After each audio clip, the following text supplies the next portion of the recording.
Hello guys, एक बार फिर से स्वागत है आप सभी का करेंट अफेयर के नए सेशन में। आज के टॉपिक में हम लोग बात करेंगे अप्रैल महीना का करेंट अफेयर के विषय में। हालांकि इसका 2 से 3 पार्ट हम आपको 3 पार्ट ऑलरेडी पहले भी दे चुके हैं। ये हमारा नया पार्ट है और इस जो मैगजीन है ये काफ़ी महत्वपूर्ण मैगजीन है। इसे हमने www.edisti.in से डाउनलोड कर रखा है और ये नवरत्न का मैगजीन जो होता है काफ़ी महत्वपूर्ण होता है। अगर आप किसी भी स्टेट पीसीएस की जब आप तैयारी करते हैं तो वहाँ पे इस मैगजीन से बहुत सारे जो क्वेश्चन है वो डायरेक्ट आपके एग्जाम में देखने को मिलते हैं। तो यहाँ पे हम लोग लास्ट वीडियो में कवर कर चुके थे राष्ट्रीय परिदृश्य के विषय में, यानी कि जो भी नेशनल न्यूज़ था उसको हम लोग सारा चीज़ यहाँ पे ऑलरेडी देख चुके थे। इसके अलावा जो अंतर्राष्ट्रीय परिदृश्य हो सकते हैं वो भी सारा का सारा हम लोग कंप्लीट कर लिए थे और जो आर्थिक परिदृश्य हो सकता है वो भी हम लोग टोटल जो यहाँ पे है वो कवर कर चुके हैं। आज की क्लास में हम लोग बात करेंगे वैज्ञानिक परिदृश्य के विषय में और इस प्रकार से एक एक करके हम लोग सारा जो है वो यहाँ पे देख लेंगे। तो इसका पेज नंबर 56 है, तो हम लोग को डायरेक्ट जो है वो पेज नंबर 56 के पास जो है वो पहुंच जाना चाहिए। आप भी चाहें तो इसे www.edisti.in से जो है वो आप डाउनलोड जो है वो जाकर कर सकते हैं। ठीक है, इसका कोई आपको चार्ज जो है वो नहीं देना पड़ता है और पीडीएफ आपको बिल्कुल आसानी से जो है वो देखने को मिल जाएगा। तो चलिए हम लोग आ जाते हैं पेज नंबर 56 में, क्योंकि वैज्ञानिक परिदृश्य कहाँ पे है, 56 में है। तो 56 नंबर पेज पे हम लोग जो है वो आ जाते हैं। तो यहाँ पे चलिए मैनुअली ही आ जाते हैं। यहाँ पे डायरेक्ट जो है वो वर्क नहीं किया, कोई दिक्कत नहीं है, हम लोग मैनुअली भी यहाँ पे जा सकते हैं। ये पेज नंबर 4 ऐसे लिखा हुआ था और यहाँ से जो है वो आ नहीं रहा है। तो चलिए कोई बात नहीं, हम लोग मैनुअली आ जाते हैं। थोड़ा सा टाइम तो लग जाएगा नीचे आने में, लेकिन कोई नहीं, हम लोग को कंप्लीट तो करना है, ठीक है ना। तो पेज नंबर 56 देख लेते हैं कहाँ पे। ये सब तो सारा चीज़ हो चुका था आप लोग का ऑलरेडी पहले वीडियो में। अगर आप इसके पहले वाला वीडियो नहीं देखे हैं तो इसके पहले वाला वीडियो आप ज़रूर देख लीजिएगा, ताकि आपको सारा बात जो है वो समझ में आ जाए। ठीक है, इसके पहले वाला सारा चीज़ आपको समझ में आ जाए। तो ये है आपका पेज नंबर 56। यहाँ पे हालांकि कुछ क्वेश्चन हम आपको ऑलरेडी बता चुके थे, लेकिन चलिए एक बार फिर से हम आपको यहाँ पे बता देते हैं। देखिए पहला जो है रक्षा विज्ञान से पहला जो सवाल यहाँ पे लिया गया है वो ये लिया गया है कि जो 28 मार्च 2020 को जो कोविड-19 को लेकर नेशनल टेली कंसल्टेशन सेंटर, जिसको कॉन्टेक्ट कह रहे हैं, का शुभारंभ किया गया है। ठीक है ना, तो कौन किया है उस व्यक्ति का आपको यहाँ पे नाम बताना है। डॉक्टर हर्षवर्धन इसका आंसर होगा, हम आपको बताए थे डॉक्टर हर्षवर्धन। और इसके विषय में डिटेल जानकारी आप जरूर रखिएगा। यहाँ पे राइट साइड में इमेज देख सकते हैं डॉक्टर हर्षवर्धन साहब का। 28 मार्च 2020 को जो केंद्रीय स्वास्थ्य एवं परिवार कल्याण मंत्री हैं, ठीक है ना, उनका नाम क्या है, तो डॉक्टर हर्षवर्धन। उन्होंने कोविड-19 को लेकर नेशनल टेली कंसल्टेशन सेंटर, जिसको कॉन्टेक्ट कह रहे हैं, का शुभारंभ किया है। देखिएगा स्पेलिंग CONTEC, कॉन्टेक्ट ना। इसका परिकल्पना परिवार एवं स्वास्थ्य कल्याण मंत्रालय ने किया था। ये काफी महत्वपूर्ण है, पीसीएस के पेपर में यहाँ से जो है वो डायरेक्ट क्वेश्चन जो है वो आ जाएंगे। इसे अखिल भारतीय आयु विज्ञान संस्थान नई दिल्ली द्वारा जो है वो कार्यान्वित किया गया है। यह केंद्र कोविड-19 के मरीजों के इलाज के लिए देश भर के डॉक्टरों को वास्तविक समय में एम्स नई दिल्ली से क्या करेगा, जोड़ेगा। यानी डायरेक्ट उसको चाहे आप किसी भी स्टेट के क्यों ना हो, वो जो डॉक्टर होंगे वो डायरेक्ट एम्स के साथ क्या हो पाएंगे, तो जुड़ पाएंगे, उनसे कम्युनिकेट जो है वो कर पाएंगे। ठीक है ना, तो ये काफी महत्वपूर्ण है। अगर आप यूपी पीसीएस की तैयारी करते हैं, चाहे प्रीलिम्स 2020 का बात करेंगे, तो बहुत महत्वपूर्ण होगा ये सारा चीज आपके लिए। अगला देखिए, एक जो क्वेश्चन लिया गया है वो सिक्किम के जो ग्लेशियर है वो काफी ज्यादा हाई रेट से जो है पिघल रहे हैं। यहाँ पे आप देख सकते हैं, तो वो जो सिक्किम के जो ग्लेशियर है वो हाई रेट से पिघल रहे हैं, इससे रिलेटेड एक करेंट अफेयर यहाँ पे आपको देखने को मिलेगा। 25 मार्च 2020 को वैज्ञानिक एवं प्रौद्योगिकी मंत्रालय के प्रेस विज्ञप्ति, यानी कि जो प्रेस कॉन्फ्रेंस किया जाता है, उनके अनुसार कहाँ स्थित, मतलब आपको जगह का नाम बताना है कि वो कहाँ पे स्थित है। इंस्टीट्यूट का जो नाम है Wadia institute of Himalaya geology के वैज्ञानिक हैं। ठीक है ना, ये आपका इंस्टीट्यूट है Wadia institute of Himalaya geology, institute का नाम है। कि वैज्ञानिक ने यह पता लगाया है कि अन्य हिमालय क्षेत्रों की तुलना में जो सिक्किम के ग्लेशियर है ना, वो बहुत ज्यादा हाई रेट से जो है वो पिघल रहे हैं, काफी हाई रेट से पिघल रहे हैं। तो ये जो है वो आपको देहरादून में जो है वो स्थित है, Wadia institute of Himalaya geology. ठीक है, और इसका जो प्रेस विज्ञप्ति किया गया था 25 मार्च 2020 को किया गया था, और इसमें यह बताया गया था कि जो अन्य हिमालय है उसके कंपेरिजन में जो सिक्किम का हिमालय है, जो सिक्किम का जो ग्लेशियर है, वो काफ़ी हाई रेट से जो है यहाँ पे पिघल रहा है। आपको बता दें WHIEG विज्ञान एवं प्रौद्योगिकी विभाग के अंतर्गत हिमालय के भू विज्ञान के अध्ययन से संबंधित एक स्वायत्त अनुसंधान संस्थान है। कौन सा? वाडिया वाला, ठीक है। Wadia institute of Himalaya geology जो है वो किसके अंतर्गत आता है? तो विज्ञान एवं प्रौद्योगिकी के अंतर्गत, यानी साइंस एंड टेक्नोलॉजी जो आपको विभाग है उसके अंतर्गत हिमालय के भू विज्ञान के अध्ययन से संबंधित एक जो है वो अनुसंधान संस्थान है, यानी कि रिसर्च सेंटर है। Science of the total environment में प्रकाशित अध्ययन में 1991 से 2015 की अवधि के दौरान सिक्किम के 23 ग्लेशियरों पर जलवायु परिवर्तन के प्रभाव का आकलन किया गया, जिससे यह पता चला कि वर्ष 1991 से 2015 तक की अवधि में सिक्किम के ग्लेशियर काफी पीछे खिसक गए हैं और उनकी बर्फ पिघलती जा रही है, मतलब काफी हाई रेट से वहां पे बर्फ जो है वो पिघल रहा है। अन्य हिमालय क्षेत्रों की तुलना में आगामी परिवर्तन का पैमाना और मलबे की वृद्धि की मात्रा सिक्किम में अधिक है। ग्लेशियर के व्यवहार में प्रमुख बदलाव वर्ष 2000 के आसपास देखने को मिला था। अगला देखिए, एक जो सवाल आपको उठाया गया है वो मैक्स यानी कि MACS मैक्स 4028 से उठाया गया है। आपको बता दें ये गेहूं की एक जो है वो ये आपको किस्म है, तो वो सवाल जो कह रहा था वो ये कह रहा है कि 25 मार्च 2020 को वही चीज जो विज्ञान और प्रौद्योगिकी मंत्रालय कहा जाता है उसके द्वारा प्रेस विज्ञप्ति यहाँ पे फिर से जारी किया गया है और पुणे में स्थित जो है वो एक रिसर्च सेंटर है जिसका नाम है अगहरकर रिसर्च इंस्टीट्यूट के वैज्ञानिक ने किस फसल की बायो फोर्टिफाइड किस्म मैक्स 4028 विकसित की है।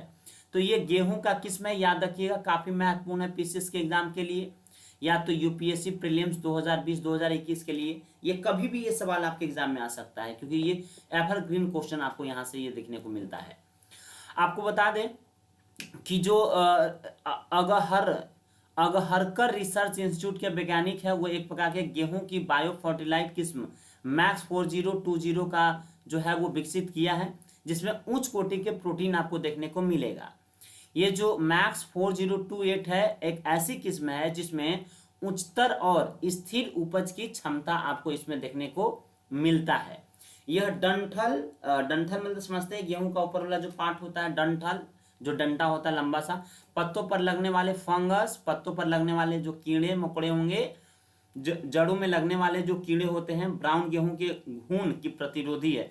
मतलब आप नहीं कहते गेहूं कभी कभी घून जाता है, उसमें कीड़े लग जाते हैं जड़ में या तो पत्ते में या तो डंठल में, तो उस सब चीज से इसको क्या करेगा, बचाएगा, ठीक है ना। ये काफी हाई क्वालिटी का आपको गेहूं का जो है वो किस्म देखने को मिल रहा है। गेहूं की यह किस्म 102 दिनों में तैयार हो जाएगी, केवल 102 दिन में आपको लगभग तैयार हो जाएगा, मतलब लगभग 3 माह के आसपास में ये जो है वो पककर तैयार हो जाएगा। और जिसमें प्रति 1 हेक्टेयर में आप कह सकते हैं 19.3 क्विंटल की श्रेष्ठ और स्थिर उपज क्षमता है। मतलब 19.3 क्विंटल, अगर 19 भी मान लिया जाए तब भी सही है, 19 क्विंटल के आसपास जो है 1 हेक्टेयर जमीन में आप इसका जो है वो उत्पादन कर सकते हैं। अगला सवाल लिया गया है कि एक सवाल आपको यहाँ पे देखने को मिलेगा कि किस राज्य द्वारा कोरोना 19 से निपटने के प्रति लोगों को जागरूक हेतु एक मोबाइल ऐप जो है वो शुरुआत किया गया है। हालांकि बहुत सारे स्टेट अपना अपना मोबाइल जो है वो मोबाइल ऐप लॉन्च कर रहे हैं, लेकिन यहाँ पे पंजाब जो है एक लॉन्च किया है, उसके विषय में हम आपको बता दें, ठीक है ना, कि देखिए पंजाब के जो मुख्य सचिव हैं करण अवतार सिंह, उनके द्वारा लोगों को कोविड-19 के प्रति संवेदनशील बनाने के लिए कोवा पंजाब, नाम याद रखिएगा, ये पीसीएस के एग्जाम में कभी भी पूछे जा सकते हैं, COVA कोवा पंजाब मोबाइल ऐप की शुरुआत की गई। कोवा का अर्थ कोरोना वायरस अलर्ट है। इस ऐप को स्वास्थ्य एवं परिवार कल्याण विभाग के परामर्श से सरकारी सुरक्षा और लोक शिकायत विभाग द्वारा विकसित किया गया है। तो अगला जो सवाल यहाँ पे लिया गया है वो लिया गया है, हाल ही में निम्न में से किस संस्थान द्वारा आपदा संबंधी हेतु ईंधन सेल प्रौद्योगिकी का विकास किया गया है। तो ये जो आपका इंस्टीट्यूट का नाम है वो ARCI यानी कि international advanced research for powder metallurgy and new materials, ठीक है ना, ये इंस्टीट्यूट का नाम है। थोड़ा सा लंबा है लेकिन क्या कीजिएगा, यहाँ पे इसको याद रखिएगा। ये इसका इमेज यहाँ पे आप राइट साइड में जो है वो देख सकते हैं, ठीक है। चलिए इससे जो भी संबंधित तथ्य हैं उसको देख लेते हैं। आपको बता दें कि देखिए advance research centre for powder metallurgy and new materials ठीक है, मटेरियल्स। हैदराबाद के वैज्ञानिकों द्वारा, याद रखिएगा ये हैदराबाद में इंस्टीट्यूट जो है वो उपस्थित है यानी स्थित है। वैज्ञानिकों द्वारा प्राकृतिक आपदाओं के प्रबंधन हेतु पॉलीमर इलेक्ट्रोलाइट मेम्ब्रेन ईंधन सेल यानी PEMEC को विकसित किया गया है। ARCI विज्ञान एवं प्रौद्योगिकी विभाग DST की एक स्वायत्त अनुसंधान एवं विकास केंद्र है। पॉलियर इलेक्ट्रोलाइट मेम्ब्रेन ईंधन सेल यानी PEMEC के पास विकेंद्रीकृत बिजली उत्पादन प्रणालियों में अनुप्रयोग के साथ कम तापमान पर परिचालन की क्षमता है। इस प्रणाली का उपयोग आपातकालीन संचालन केंद्रों द्वारा फोन, इंटरनेट, कंप्यूटर, फैक्स आदि के संचालन हेतु किया जाना है। क्योंकि पता है कि आपातकाल में क्या होता है, ये सारा जो है वो सिस्टम चौपट हो जाता है, फेल हो जाता है। तो इस फेल से बचाने के लिए जो है वो इस प्रणाली का उपयोग किया जाएगा। यह प्रणाली गोल्डन हवार के दौरान तत्काल सहायता उपलब्ध कराएगी। इस प्रणाली में हाइड्रोजन गैस उपयोग में लाई जाती है और ग्रिड पावर का उपयोग करने की कोई आवश्यकता भी नहीं होती है। ARCI Tamil Nadu emergency operation centre में इस प्रणाली को लागू करने की योजना बना रहा है, क्योंकि तमिलनाडु अधिक प्राकृतिक आपदा से ग्रस्त होने वाला एक राज्य देखने को मिलता है। फरवरी 2020 में INS कावारत्ती भारतीय नौसेना को सौंपा गया है। ठीक है ना, कारावत्ती नाम जरूर याद रखिएगा, कावारत्ती। इस युद्ध पोत का निर्माण किस प्रोजेक्ट के तहत किया गया है? तो प्रोजेक्ट 28 था, उसके तहत किया गया था। ये आप यहाँ पे इसका इमेज जो है वो देख सकते हैं। ये INS क्या है, कावारत्ती है। तो यहाँ से भी क्वेश्चन आपके एग्जाम में आते हैं और इन सभी को आप एक नोट के तौर पे जरूर बना लीजिएगा। 18 फरवरी 2020 को सार्वजनिक क्षेत्र के रक्षा उपकरण गार्डन रीच शिप बिलियर्ड्स एवं इंजीनियर्स लिमिटेड द्वारा INS कावारत्ती को भारतीय नौसेना को सौंपा गया। यह कोलकाता स्थित GRSE द्वारा प्रोजेक्ट 28 के तहत निर्मित 4 पनडुब्बी रोधी जंगी युद्धपोत की श्रेणी का अंतिम स्टील्थ युद्धपोत है। इस श्रेणी के 3 अन्य युद्धपोत नामतः INS कमोर्ता, INS कदमत और INS किल्तान पहले से ही भारतीय नौसेना में ये शामिल जो है किया जा चुका है। और ये आपको चौथा दिखाई दे रहा होगा, एगो कमोर्ता है, एक ठो कदमत है और एक ठो किल्तान है। अगला जो है आपका क्या है, तो कावारत्ती है। और INS कावारत्ती की लंबाई याद रखिएगा 109 मीटर है, चौड़ाई 12.8 मीटर है। इसकी अधिकतम जो गति है वो 25 नॉट्स है। नॉट्स जो है वो समुद्री जो है दूरी को मापने का एक यूनिट होता है। ध्यान रहे कि 2003 में प्रोजेक्ट 28 के तहत 4 पनडुब्बी रोधी जंगी स्टील युद्धपोत के निर्माण की स्वीकृति जो है प्रदान किया गया था। तो ये जो प्रोजेक्ट है 2003 से ही इसको स्वीकार जो है वो किया गया था। हाइड्रोक्लोरोफ्लोरोकार्बन HCFC 141B पर प्रतिबंध लगा दिया गया है। आपको बता दें, हाल ही में पर्यावरण, वन एवं जलवायु परिवर्तन मंत्रालय द्वारा हाइड्रोक्लोरोफ्लोरोकार्बन HCFC 141B पर प्रतिबंध लगा दिया गया है। आपको बताना है इसका उपयोग जो है वो कहाँ किया जाता था। तो जो फोम के जो निर्माण वाले जो कंपनी होते थे तो वहाँ पे इसका उपयोग किया जाता था। फोम विनिर्माण उद्यमों द्वारा इसका जो है वो उपयोग में इसको लाया जाता था। जो फोम बनाए जाते हैं ना, उनके द्वारा ये लाया जाता था। तो अब इसे जो है वो बंद कर दिया गया है। आप समझ ही सकते हैं क्योंकि बहुत ज़्यादा ये पर्यावरण का जो है वो नुकसान देता है। इसके वजह से हाइड्रोक्लोरोफ्लोरोकार्बन यानी कि HCFC 141B को जो है वो उसके आयात के लाइसेंस जारी करने पर प्रतिबंध लगा दिया गया है। मंत्रालय द्वारा यह प्रतिबंध पर्यावरण संरक्षण अधिनियम 1986 के अंतर्गत ओजोन रिक्तिकारक पदार्थ विनियामक एवं नियंत्रण संशोधन नियम 2019 के तहत जो है वो लगाया गया है। आपको बता दें कि हाइड्रोक्लोरोफ्लोरोकार्बन HCFC 141B का उपयोग फोम विनिर्माण उद्यमों द्वारा मुख्यतः पॉलीयूरेथेन PU फोम उत्पादन में धमन कारक के रूप में किया जाता था। साथ ही 1 जनवरी 2020 को से फोम विनिर्माण उद्योग द्वारा ओजोन रिक्तिकारक पदार्थ विनिमय एवं नियंत्रण संशोधन नियम 2014 के तहत HCFC हाइड्रोक्लोरोफ्लोरोकार्बन 141B का उपयोग जो है वो बंद कर दिया गया है। तो ये काफी महत्वपूर्ण क्वेश्चन आपको देखने को मिलेगा। अगला सवाल जो है वो है आपको धमकी विस्फार के इलाज हेतु माफ कीजिएगा फ्लो डाइवर्टर स्टेंट का विकास किया गया है। 6 मार्च 2020 को हाल ही में निम्न में से किस चिकित्सा विज्ञान संस्थान द्वारा धमकी विस्फार के इलाज हेतु फ्लो डाइवर्टर स्टेंट को विकसित किया गया है?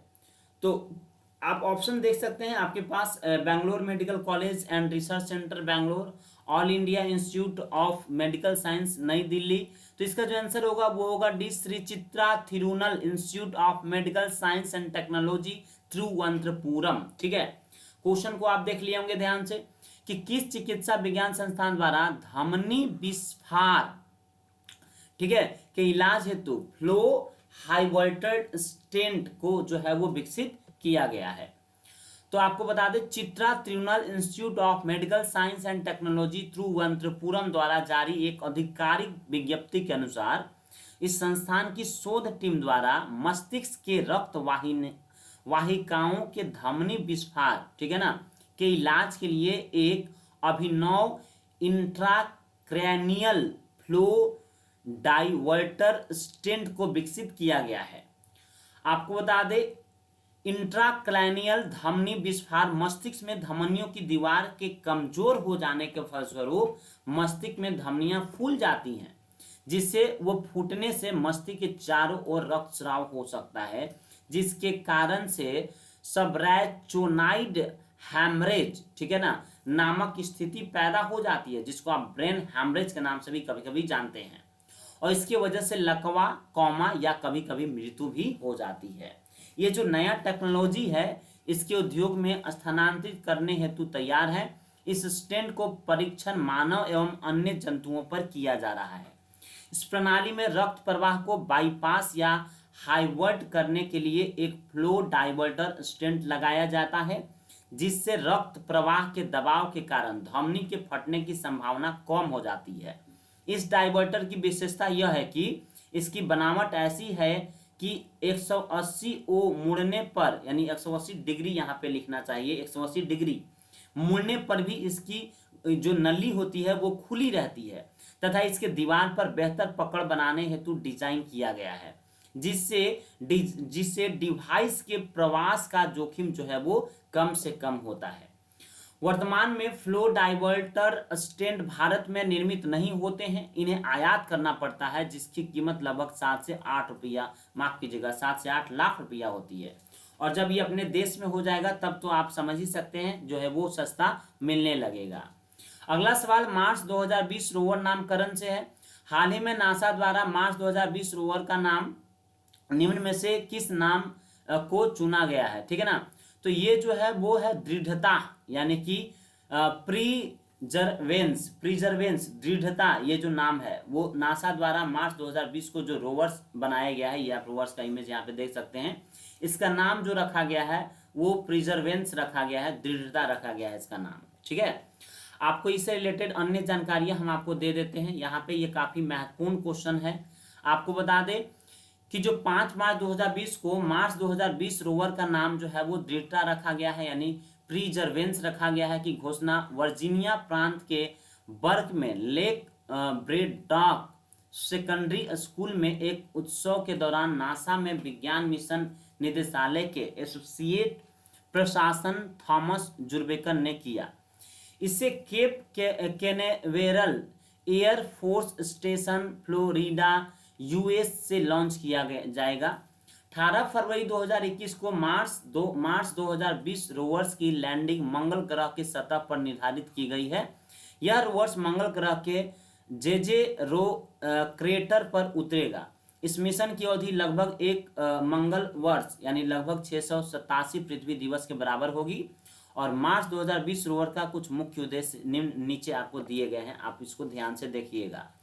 मंगल ग्रह पर जीवन की कितनी संभावना है यह पता करेगा। क्या मंगल ग्रह पर कभी जीवन था यह भी पता करेगा। यह रोवर मंगल ग्रह की सतह पर जो वहां की जो मिट्टियां हैं, जो चट्टान है, इनकी खुदाई करके उनका नमूना कलेक्ट करेगा। यह नमूना रोवर द्वारा मंगल की सतह पर छोड़ा जाएगा और भविष्य में आने वाले अंतरिक्ष यान इस नमूने को धरती पर ले आएंगे। मतलब बाद में कोई अंतरिक्ष यान जाएगा तो उसे वापस धरती पर लाया जाएगा। आपको बता दें मार्च 2020 रोवर के साथ सुपर कैम उपकरण भेजा जाएगा जो चट्टान आदि को वाष्पिक कर उसकी रासायनिक संरचना का विश्लेषण भी करेगा। यहाँ पे साइंस एंड टेक्नोलॉजी में जो अगला सवाल लिया गया है वो अवांछित ड्रोन का मुकाबला करने में सक्षम कृत्रिम बुद्धिमत्ता आधारित ड्रोन का विकास किया गया है, उससे संबंधित। यहाँ पे ये ड्रोन का आपको इमेज जो है वो आपको दिखाई देता होगा। सवाल है हाल ही में निम्न में से किस प्रौद्योगिकी संस्थान द्वारा कृत्रिम बुद्धिमत्ता आधारित ड्रोन को विकसित किया गया है जो अवांछित ड्रोन के मुकाबला करने में सक्षम है। तो ये है भारतीय प्रौद्योगिकी संस्थान मद्रास, ठीक है, यानी कि IIT मद्रास। तो इससे रिलेटेड जो भी तथ्य हैं नीचे आप देख लीजिएगा। भारतीय प्रौद्योगिकी संस्थान मद्रास द्वारा जारी प्रेस विज्ञप्ति के अनुसार इस संस्थान के शोधकर्ताओं ने एक कृत्रिम बुद्धिमत्ता आधारित ड्रोन यानी आर्टिफिशियल इंटेलिजेंस पावर्ड ड्रोन को विकसित किया गया है जो अवांछित ड्रोन का मुकाबला करने में सक्षम है। यह प्रणाली कानून परिवर्तक एजेंसियों, सुरक्षा सेवाओं एवं सशस्त्र बलों को महत्वपूर्ण नागरिकों और सैन्य प्रतिष्ठानों पर निगरानी रखने वाले अवांछित ड्रोनों पर निगरानी रखेगी जिससे हवाई क्षेत्रों को सुरक्षित रखने में मदद मिल सके। यह अवांछित ड्रोन के GPS प्रणाली को हैक करने में सक्षम है जिससे उसके उड़ान पथ को बदला जा सकता है या जमीन पर उतरने के लिए बाध्य किया जा सकता है। इंटरनेट नियंत्रण इस ड्रोन के एक समूह की तैनाती हो सकती है जिससे लोग ड्रोन वाहन एवं अन्य वस्तुओं को पता लगा सकते हैं और उन्हें ट्रैक पर भी कर सकते हैं। अगला देखिए जो सवाल है वो 108वां भारतीय विज्ञान कांग्रेस 2021 से देखने को मिलेगा और ये काफ़ी महत्वपूर्ण सवाल आपके पीसीएस के एग्जाम के पॉइंट ऑफ व्यू से हो जाते हैं कि जो 3 से 7 जनवरी 2021 के मध्य 108वां भारतीय विज्ञान कांग्रेस का आयोजन कहाँ पर किया जाएगा। 2021 की बात हो रही है तो इसका जो आंसर होगा वो होगा पुणे में किया जाएगा। आपको बता दें 2021 में जो जनवरी में 108वां भारतीय विज्ञान Congress 108 Indian science Congress 2021 Symbiosis international deemed university Pune Maharashtra में आयोजित किया जाएगा। इसको आप याद रखिएगा कहाँ पे, तो पुणे महाराष्ट्र में। और इस यूनिवर्सिटी का भी आप नाम याद रखिएगा, सिम्बोसिस इंटरनेशनल यानी कि डीम्ड यूनिवर्सिटी है ये। मुख्य इसका जो थीम होगा, विषय होगा महिला सशक्तिकरण के साथ सतत विकास के लिए विज्ञान और प्रौद्योगिकी। इसको जरूर आप थीम को याद रखिएगा। Science and technology for the sustainable development with the women empowerment, ठीक है, ये इसका जो है वो थीम रहेगा।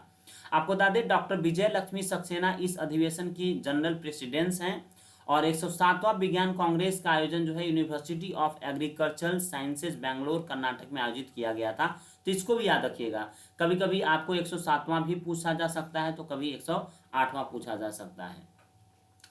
यहाँ पे एक अगला सवाल ARI 516 से लिया गया है, ARI 516 से लिया गया है और ये अंगूर का एक आपको किस्म देखने को मिलेगा। विज्ञान एवं प्रौद्योगिकी मंत्रालय द्वारा जारी प्रेस विज्ञप्ति के अनुसार हाल ही में पुणे में स्थित आधारकर अनुसंधान संस्थान द्वारा किस फल की उत्कृष्ट किस्म ARI 516, ठीक है, 516 किस्म की जो है वो विकसित किया गया है। तो ये एक प्रकार का अंगूर का आपको किस्म है। आप यहाँ पे अंगूर का इमेज जो है वो देख सकते हैं, ब्लैक कलर वाला अंगूर आपको यहाँ पे देखने को मिलेगा। देखिए ये जो विज्ञान एवं प्रौद्योगिकी मंत्रालय भारत सरकार द्वारा एक प्रेस जो है वो विज्ञप्ति जारी किया गया था जिसके अनुसार हाल ही में पुणे में स्थित आधारकर अनुसंधान संस्थान ARI द्वारा अंगूर की उत्कृष्ट किस्म ARI 516 विकसित किया गया है। अंगूर की यह किस्म फफूंद, ठीक है, यहाँ पे फफूंद होना चाहिए था, फफूंद ही लिखा हुआ है, फफूंद, ठीक है ना, फफूंद रोधी होने के साथ साथ अधिक पैदावार वाली और रस से भी भरपूर होगी। यह बीज रहित होने के साथ साथ जूस, जैम और रेड वाइन बनाने में बेहद उपयोगी होगी।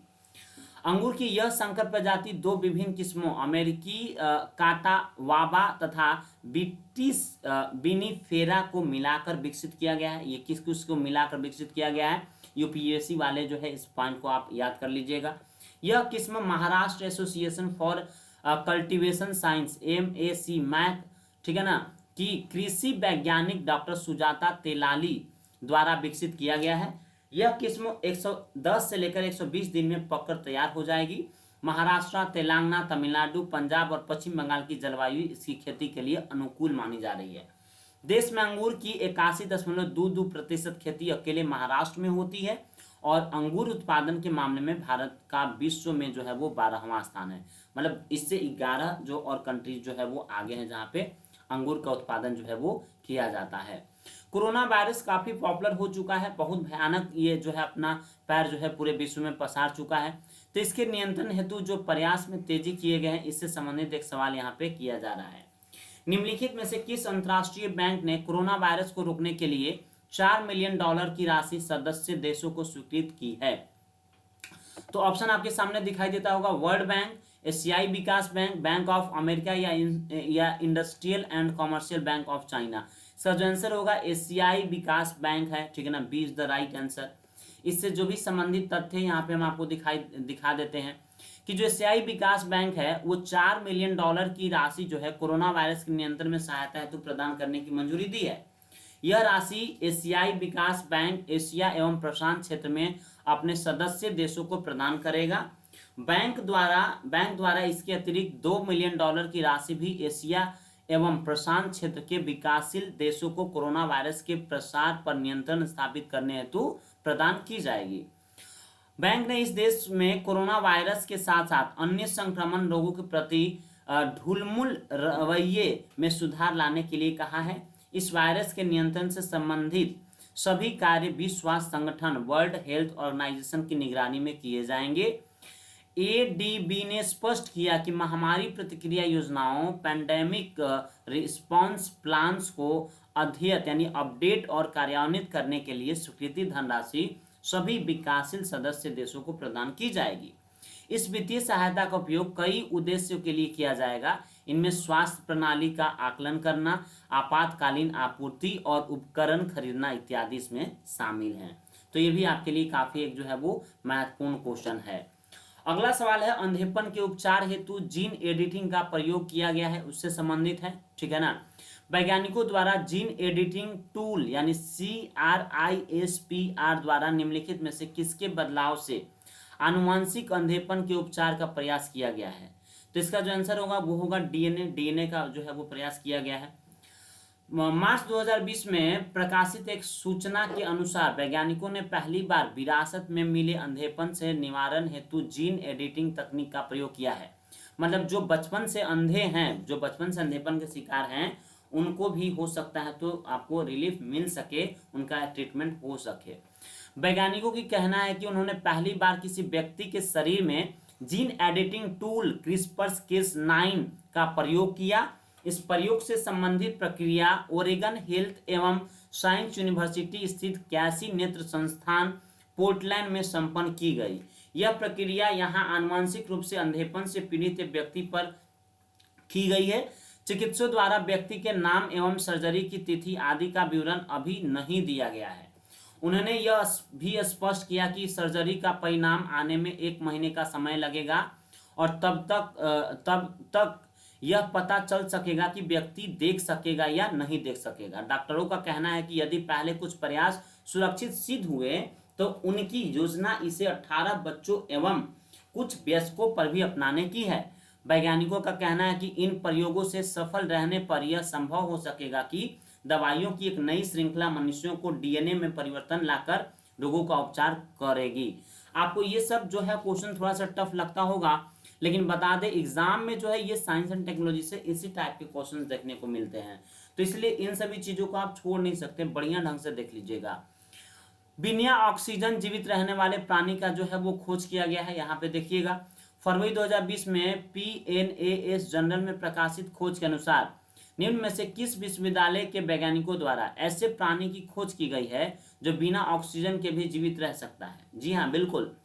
तो इसका जो आंसर होगा तेल अवीव विश्वविद्यालय द्वारा इसकी घोषणा की गई, इसकी खोज की गई है। 20 जनवरी 2020 को PNAS जर्नल में प्रकाशित खोज के अनुसार तेल अवीव विश्वविद्यालय के वैज्ञानिकों ने एक ऐसे प्राणी की खोज की है जिसका जीवन पूरी तरह से ऑक्सीजन पर निर्भरता से मुक्त है। इस प्राणी का नाम हेनेगुया सालमेनिकोला है। ठीक है, नाम जरूर एक बार देख लीजिएगा। जो निडेरिया संघ का एक सदस्य है, इसकी शरीर की संरचना में 10 कोशिका से कम कोशिका भाग लेती हैं।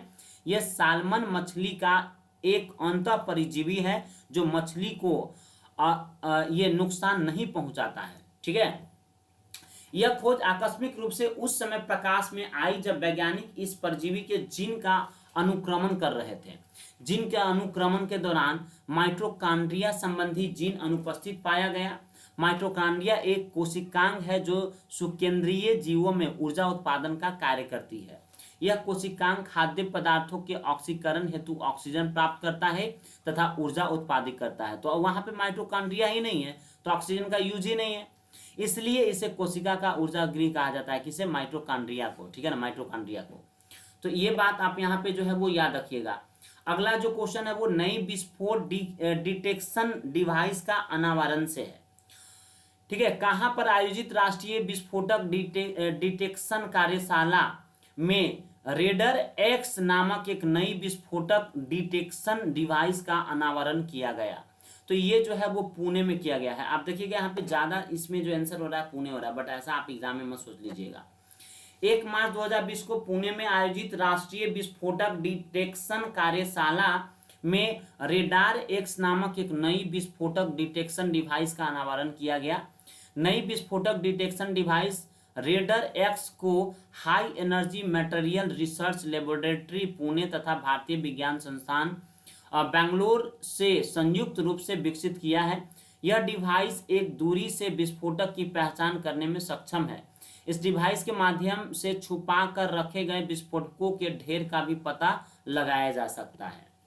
अगला सवाल जो हम लोग उठाएंगे वो यहाँ पे उठाएंगे, थोड़ा सा ऊपर चला गया है, इसको हम नीचे कर देते हैं। ठीक है ना। अगला सवाल है कार साइज मिनी मून की खोज की गई है।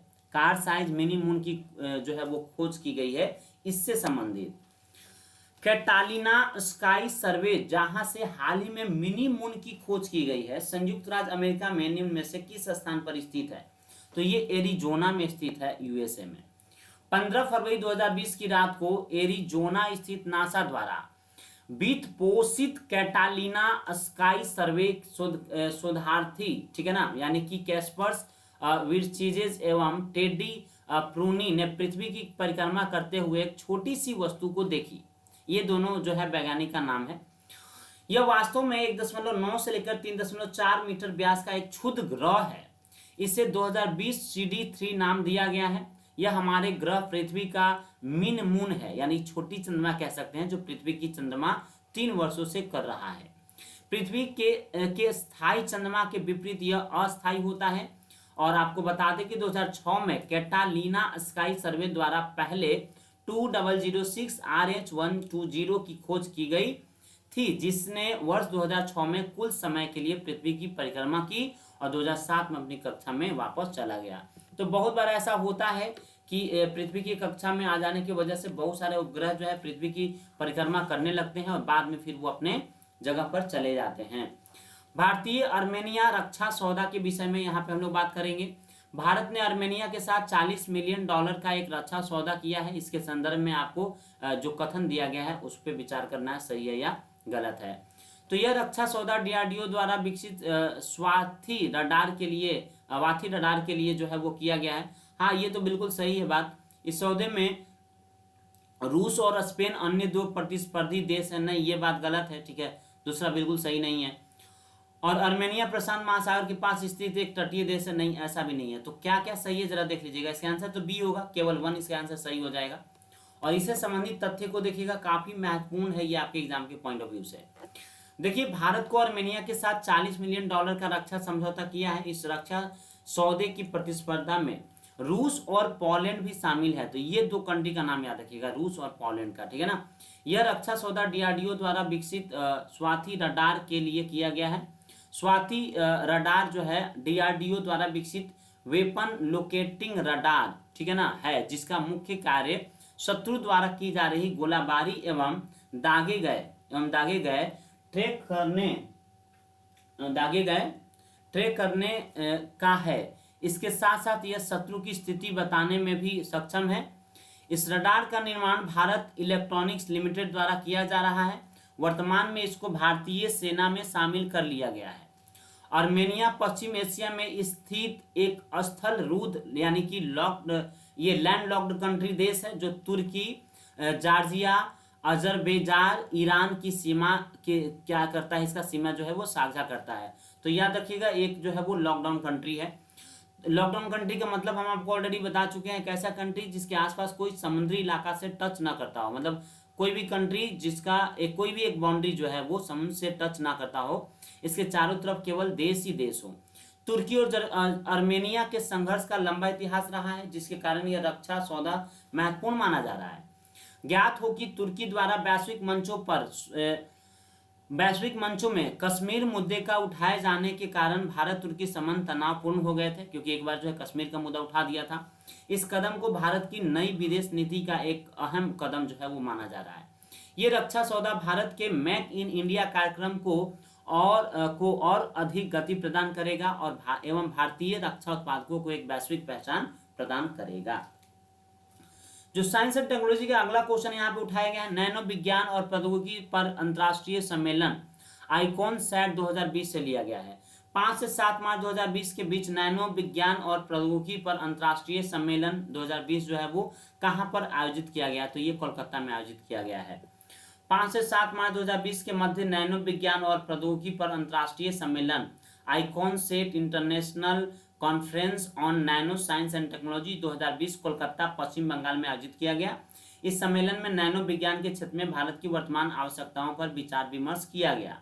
इसमें 5Ms जैसे materials, mechanical, manufacturing, man power और मशीन, इसे 5M कहा जाता है, 5Ms कहा जाता है, जिसमें एम 5 को दिखाई देगा। Materials, mechanical, manufacturing, man power, ठीक है, और मशीन आपको दिखाई देगा, 5 को एम दिखाई देगा। आइकॉन सेट भारत में नैनो मिशन विज्ञान एवं प्रौद्योगिकी विभाग भारत सरकार के तत्वाधान में आयोजित द्विवार्षिक अंतर्राष्ट्रीय सम्मेलन की श्रृंखला है, जो प्रसिद्ध वैज्ञानिकों के बीच बातचीत के लिए वैश्विक मंच जो है वो प्रदान करता है। अगला क्वेश्चन लिया गया है, अपतटीय गश्ती पोत OPV6 ब्रज लॉन्च, ठीक है ना। 27 फरवरी 2020 को छठा तटरक्षक अपतटीय गश्ती पोत OPV6 ब्रज चेन्नई में लॉन्च हुआ। इससे किसके द्वारा निर्मित किया गया, तो ये जो है वो मैसर्ड L&T शिप बिल्डिंग लिमिटेड के द्वारा जो है वो किया गया, शिप बिल्डिंग लिमिटेड के द्वारा। मैसर्स, माफ कीजिएगा, ये मैसर्स है, मैसर्स L&T, ठीक है ना, L&T शिप बिल्डिंग लिमिटेड के द्वारा। देखिए, केंद्रीय नौवाहन स्वतंत्र प्रभार है और रसायन और उर्वरक राज्य मंत्री मनुसख मंडाविया ने चेन्नई तमिलनाडु में छठे तटरक्षक अपतटीय गश्ती पोत यानी OPV6 व्रज को लॉन्च किया। OPV6 Vraj make in India के नीति के तहत लॉन्च किया गया। Messrs L&T ship building limited द्वारा निर्मित 7 OPV परियोजनाओं की श्रृंखला में यह छठा है। OPV6 व्रज अत्याधुनिक सुविधा युक्त है, जो ऑपरेशन, निगरानी, खोज और बचाव के मामले में भारतीय तटरक्षक बल की क्षमताओं को बढ़ाएगा। इस जहाज का उपयोग दिन और रात गश्त निगरानी के साथ साथ विशेष आर्थिक क्षेत्र, जिसको सेज कहते हैं, SEZ में आतंकवाद रोधी, तस्करी विरोधी अभियानों के साथ साथ तटीय सुरक्षा के लिए भी किया जाएगा। इसमें अल्ट्रा आधुनिक तकनीकी के साथ 2 नेविगेशन रडार, अत्याधुनिक नेविगेशन और नवीनतम संचार प्रणाली होगी। इस अवसर पर भारतीय तटरक्षक बल के महानिदेशक के नटराजन भी क्या थे, उपस्थित थे। अगला क्वेश्चन साइंस एंड टेक्नोलॉजी में लिया गया है, नए हल्के लड़ाकू हेलीकॉप्टर उत्पादन हैंगर का जो है वो उद्घाटन से, ठीक है ना। हिंदुस्तान एरोनॉटिक्स लिमिटेड बेंगलुरु द्वारा विकसित और डिजाइन किया गया LCH एक लड़ाकू हेलीकॉप्टर है। इसका वजन कितना है, तो इसका वजन 5.5 टन के आसपास है। देखिए, रक्षा मंत्री राजनाथ सिंह जो है बेंगलुरु स्थित हिंदुस्तान एरोनॉटिकल लिमिटेड में हेलीकॉप्टर प्रभाग के नए हल्के हेलीकॉप्टर उत्पादन हैंगर का उद्घाटन किया। नए उत्पादन हैंगर से हल्के लड़ाकू हेलीकॉप्टर के उत्पादन क्षमता में बढ़ोतरी होगी और प्रति वर्ष 30 हेलीकॉप्टरों का उत्पादन लगभग संभव होगा। स्वदेशी बहुउद्देशीय हेलीकॉप्टर MI-17 कामो और ये सिकिंग्स जैसे मौजूदा मध्यम हेलीकॉप्टरों की जगह लेगा, जिन्हें अगले 8 से 10 वर्षों के दौरान सेवा से विमुक्त किया जाना है।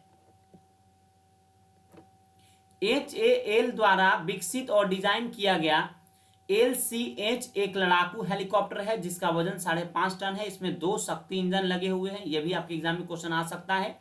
और यह उन्नत हेलीकॉप्टर की कई नई तकनीकी विशेषताओं से लैस है।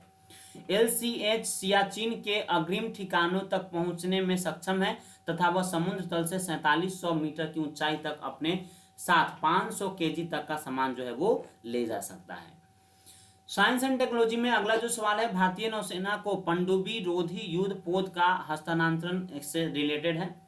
परियोजना 28 श्रृंखला के तहत कोलकाता स्थित Garden Reach Shipbuilders and Engineers Limited GRAC द्वारा निम्न में से कितनी संख्या में पनडुब्बी रोधी युद्धपोतों का निर्माण जो है वो किया जाना था? तो उनकी संख्या आपको 4 बताया जा रहा है। 2020 को रक्षा क्षेत्र में निजी क्षेत्र गार्डन रिच शिपबिल्डर्स, ठीक है ना, शिपबिल्डर्स एवं इंजीनियर्स लिमिटेड द्वारा भारतीय नौसेना को अंतिम चौथा पनडुब्बी रोधी युद्धपोत सौंपा गया। उल्लेखनीय है कि इस श्रृंखला के 3 युद्धपोत INS कोमार्ता, INS कदमत और INS बिल्टान पहले भी भारतीय नौसेना को सौंपे जा चुके हैं। ये युद्धपोत भारतीय नौसेना के पूर्वी बेड़े का एक अभिन्न अंग है। इस युद्धपोतों द्वारा मलेशिया, सिंगापुर और कई अन्य देशों विदेशी अभियान एवं अंतर्राष्ट्रीय प्रदर्शनियों में भाग लिया गया है। INS किल्टान द्वारा वर्ष 2019 में प्रतिष्ठित मालाबार अभ्यास में भाग लिया गया, जो भारत, जापान और अमेरिका नौसैनिक सहयोग को मजबूत करने और इंट्रोपरेटिविटी को बढ़ाने का प्रयास है। युद्धपोत का निर्माण बहुमुखी उद्देश्य के दृष्टिगत किया गया, जो स्वदेशी टारपीडो एवं रॉकेट लॉन्चर के द्वारा दुश्मन की पनडुब्बियों को नष्ट करने में सक्षम है। इसकी लंबाई 108 मीटर एवं चौड़ाई 12 से 8 मीटर है। यह अधिकतम 25 नॉट मील की गति जो है वो प्राप्त कर सकता है। INS कवारत्ती और INS किल्टान देश के 2 प्रमुख युद्धपोत हैं, जिनमें कार्बन फाइबर मिश्रित सामग्री का उपयोग जो है वो किया गया है। अगला सवाल है योंगले ब्लू होल से संबंधित। हाल ही में योंगले ब्लू होल में निम्न में से कितना वर्ष पुराना कार्बन पाया गया है? तो ये लगभग 8000 वर्ष पुराना कार्बन पाया गया है। हाल ही में प्रकाशित एक रिपोर्ट के अनुसार 8000 साल से अधिक पुराना कार्बन दुनिया के सबसे गहरे योंगल ब्लू होल के अंदर पाया गया है। योंगल ब्लू होल सबसे गहरी ज्ञात समुद्री गुफा है, जो ऊपर से नीचे लगभग 300 मीटर गहरी है। दूसरी सबसे गहरा नीला होल बहामास में डीन का ब्लू होल है। यह दक्षिण चीन महासागर में स्थित है, यह भी बात आप याद रखिएगा। यह जिक्सा आइसलैंड क्षेत्र में स्थित है। इसका निर्माण कार्बनिक चट्टानों के विघटन से होता है। इसमें पानी ज्यादातर आसपास के महासागर से अलग थलग होता है और वर्षा से थोड़ा ताजा पानी जो है वो प्राप्त करता है। इसमें ऑक्सीजन का अभाव होता है, जो समुद्री पारिस्थितिकी तंत्र के रसायन विज्ञान का अध्ययन करने के लिए एक दुर्लभ स्थान माना जाता है। ये आमतौर पर गोलाकार खड़ी दीवार वाली और सतह पर खुली होती है। इस तरह के अवायवीय पारिस्थितिकी तंत्र को एक महत्वपूर्ण और पारिस्थितिकी मुद्दा माना जाता है, क्योंकि इसने बड़े पैमाने पर जीवों के विलुप्त होने का नेतृत्व किया है। ऑक्सी के अनॉक्सी वातावरण में संक्रमण समुद्र के बायोगियोकेमिस्ट्री पर प्रतिकूल प्रभाव डालता है। अगला जो क्वेश्चन लिया गया है, प्राचीन शिल्प की गांव की एक खोज की गई है, वहां से लिया गया है। हाल ही में निम्न में से किस विश्वविद्यालय के सर्वेक्षणकर्ताओं की एक टीम द्वारा वाराणसी के पास प्राचीन शिल्प गांव की जो है वो खोज की गई है? तो इसका आंसर है बनारस हिंदू विश्वविद्यालय यानी BHU के आसपास में। फरवरी 2020 में बनारस हिंदू विश्वविद्यालय के प्राचीन इतिहास, संस्कृति एवं पुरातत्व विभाग के सर्वेक्षणकर्ताओं की एक टीम द्वारा बभनियाओं गांव में लगभग 4000 साल पुराना प्राचीन शिल्प गांव की जो है वो खोज किया गया है। बभनियाओं गांव जो है वाराणसी उत्तर प्रदेश से लगभग 13 किलोमीटर जो है वो दूरी पर स्थित है। खोज से यहाँ पता चला कि यह प्राचीन ग्रंथों में वर्णित शिल्प गांव में से एक है। सारनाथ तिलमापुर और रामनगर, अभी वाराणसी के आसपास के स्थान हैं, में शिल्प गांव की खोज पूर्व इससे पहले भी हो चुकी है। बभनिया गांव में साइट के प्रारंभिक सर्वेक्षण में 8वीं शताब्दी ईस्वी एवं 5वीं शताब्दी के मध्य निर्मित एक मंदिर भी पाया गया है। पाए गए मिट्टी का बर्तन 4000 साल पुराना एवं दीवारें 2000 वर्ष पुरानी जो है वो मालूम पड़ती हैं। सर्वेक्षणकर्ताओं द्वारा कुषाण बाहमी लिपि में 2 पंक्ति वाले स्तंभ भी खोजे गए हैं, जो लगभग 3500 से 4000 वर्ष का पुराना हो सकता है। विशेषज्ञों के अनुसार यह स्थान वाराणसी का एक छोटा उपकेंद्र हो सकता है, जो एक शहर के रूप में विकसित हुआ था। ठीक है ना। अगला क्वेश्चन मार्च 2020 रोवर अभियान से संबंधित है। सुपर कैम का अनुप्रयोग किया गया है। नासा द्वारा जो मार्च 2020 में रोवर के प्रशिक्षण की प्रस्ताव अवधि जो है निम्न में से कौन सी है? तो ये जुलाई से अगस्त 2020 है। ठीक है ना, जुलाई से अगस्त 2020 में इस रोवर को भेजने का प्लान है।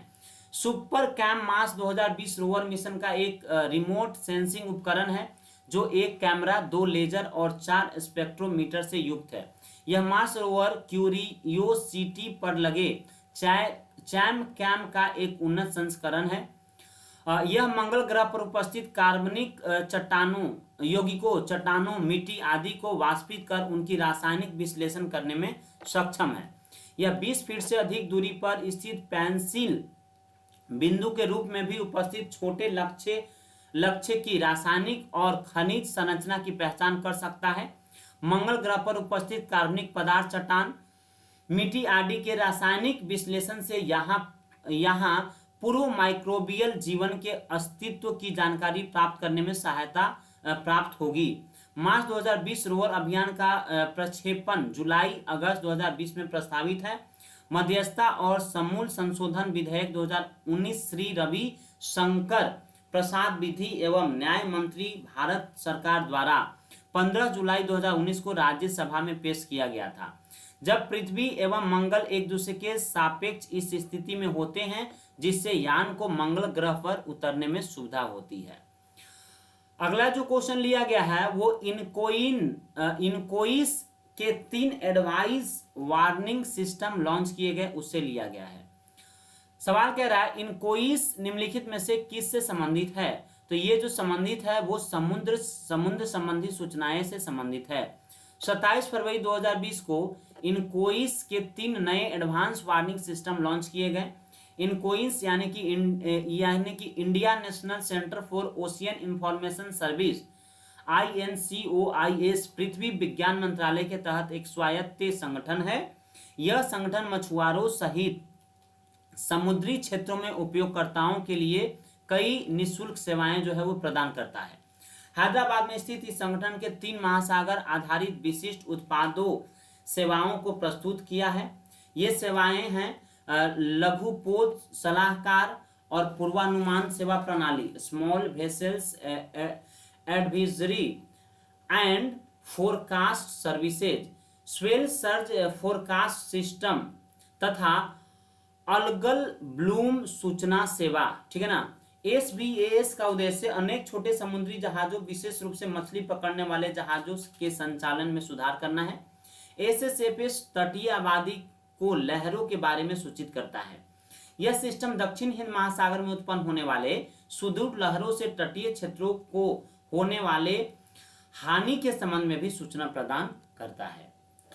यहाँ पे साइंस एंड टेक्नोलॉजी में जो अगला सवाल लिया गया है वो ICGS वरद भारतीय तटरक्षक बल में शामिल किया गया, उससे लिया गया है। देखिए साइंस एंड टेक्नोलॉजी का थोड़ा सा टफ क्वेश्चन होता है। आपको बता दें 28 फरवरी 2020 को चेन्नई बंदरगाह पर आयोजित एक समारोह में अपतटीय निगरानी पोत ICGS वरद को भारतीय तटरक्षक बल में शामिल किया गया। इससे संबंधित निम्न कथनों पर आपको विचार करना है। इसे कोचिन शिपयार्ड लिमिटेड ने डिजाइन तैयार किया है। जी हाँ, ये बिल्कुल जो है वो गलत है। इसे जो है वो कोचिन शिपयार्ड लिमिटेड तैयार नहीं किया है। यह उड़ीसा के पारादीप में तैनात होगा। जी हाँ, बिल्कुल ऐसा है, क्योंकि इसका आंसर जो है वो बी है और बी में देख सकते हैं केवल दूसरा एवं तीसरा आंसर होगा। और यह पोत 98 मीटर लंबा है, यह भी क्या है, सही है। पहला आपका गलत है। देखिए 28 फरवरी 2020 को जो चेन्नई बंदरगाह पर आयोजित एक समारोह में अपतटीय निगरानी पोत ICGS वरद को भारतीय तटरक्षक बल में शामिल किया गया है। ठीक है ना। इस अवसर पर केंद्रीय नौवहन स्वतंत्र प्रभार है और रासायनिक एवं उर्वरक राज्य मंत्री मनसुख मांडविया, एक बार और इसे क्वेश्चन आया था, और भारतीय तटरक्षक बल के महानिदेशक, ये भी याद रखिएगा, के नटराजन उपस्थित थे। यह पोत जो है वो 98 मीटर लंबा है। इसे एल&टी लिमिटेड ने डिजाइन और तैयार किया है। भारतीय तटरक्षक बल के निर्देशक के अनुसार यह पोत चेन्नई के निकट कट्टुपल्ली में एल&टी के यार्ड में बनाया गया है। इस पर आधुनिक नौवहन और संचार उपकरण, सेंसर तथा मशीनरी लगी है। पोत पर 30 mm और 12.7 mm की तोप जो है वो लगी है। ICGS स्वरत ओडिशा के पारादीप में तैनात होगा और तटरक्षक बल के उत्तर पूर्व क्षेत्र की कमान में कार्य करेगा। इस पोत के साथ ही भारतीय तटरक्षक बल के पास 147 जलपोत और नौकाएं तथा 62 विमान जो है वो हो गए हैं। देखिए, जो अगला टॉपिक हम आपके लिए लेकर आएंगे वो खेल परिदृश्य से लेकर आएंगे। हम आपको ऑलरेडी बता चुके हैं कि एक एक जो है टॉपिक हम आपको कंप्लीट करवा रहे हैं। इसके बाद सारा वीडियो एक में समेट के हम आपको एक वीडियो भी पूरा आपके लिए लेकर आएंगे। तो चैनल के साथ नए होंगे तो सब्सक्राइब करना नहीं भूलिएगा, सब्सक्राइब जरूर कर लीजिएगा और जो बेल बटन बगल में होता है उसे भी आप क्लिक कर लीजिएगा। वीडियो को लाइक कर दीजिएगा, क्योंकि लॉकडाउन में आपके पास और कोई ज़्यादा रास्ता होता नहीं है। तो मैगजीन्स तो आपके मार्केट में अवेलेबल हैं, लेकिन कोई खरीद नहीं पा रहा है, तो आप इसे डाउनलोड करके पढ़ लीजिए। डाउनलोड करके अगर आपके पास समय नहीं मिल रहा पढ़ने के लिए तो आप यहाँ से भी जो है वो देख सकते हैं, एक बार कर सकते हैं। बस आपके पास 1 घंटे 2 घंटे का समय जो है वो जरूर होना चाहिए। तो अगला टॉपिक जो हमारा रहेगा वो पेज नंबर 77 से रहेगा, ठीक है ना, और 76 से ही मान लीजिए 76 से रहेगा, और वो क्या रहेगा तो खेल परिदृश्य से रहेगा। और इसके साथ साथ आपको बता दें और भी इसमें हम आपको बहुत सारा चीज लेकर आएंगे। तो ठीक है फिर, तो इस वीडियो में इतना ही रहने देंगे, मिलेंगे अगले वीडियो में। तब तक के लिए all the best, take care, bye bye and thank you.